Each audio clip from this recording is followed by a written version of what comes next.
യേശുകർത്താവിൻ്റെ നാമം ഇന്ന് പ്രഭാതത്തിൽ വാഴ്ത്തപ്പെടുമാറാകട്ടെ. അപ്പോസ്തല പ്രവൃത്തികൾ 1-ാം അധ്യായം 8-ാം വാക്യം. എന്നാൽ പരിശുദ്ധാത്മാവ് നിങ്ങളുടെ മേൽ വരുമ്പോൾ നിങ്ങൾ ശക്തി ലഭിച്ചിട്ട് യെരൂശലേമിലും യഹൂദയിലും എല്ലായിടത്തും ശമരിയയിലും ഭൂമിയുടെ അറ്റത്തോളവും എൻ്റെ സാക്ഷികളാകും എന്ന് പറഞ്ഞു.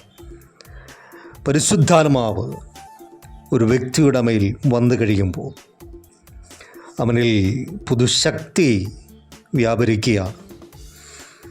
ആ ശക്തി ലഭിച്ചു കഴിയുമ്പോൾ അവൻ അടങ്ങിയിരിക്കാൻ കഴിയത്തില്ല. അവൻ കർത്താവായിരിക്കുന്ന യേശു ക്രിസ്തുവിൻ്റെ സാക്ഷിയായിട്ട് പുറപ്പെടും. ഇവിടെ പറഞ്ഞിരിക്കുന്നത്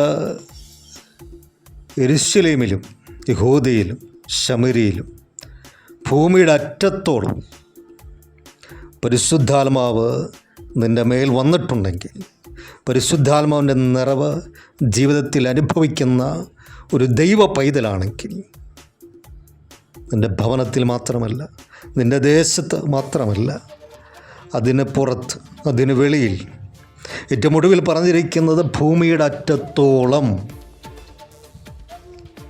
എൻ്റെ സാക്ഷികൾ ആകും.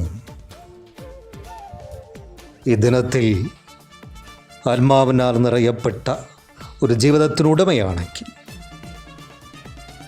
എന്നും എപ്പോഴും എല്ലാ നാളും കർത്താവിനെ സാക്ഷിക്കുന്ന കർത്താവിൻ്റെ സാക്ഷിയായി കർത്താവ് നിലനിർത്തും. ഈ ദിനത്തിലും അങ്ങനെ ആയിത്തീരട്ടെ എന്ന് പ്രാർത്ഥിക്കുന്നു.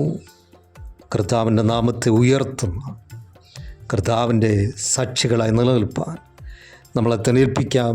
യേശു ക്രിസ്തുവിൻ്റെ നാമത്തിൽ തന്നെ. ആമേൻ.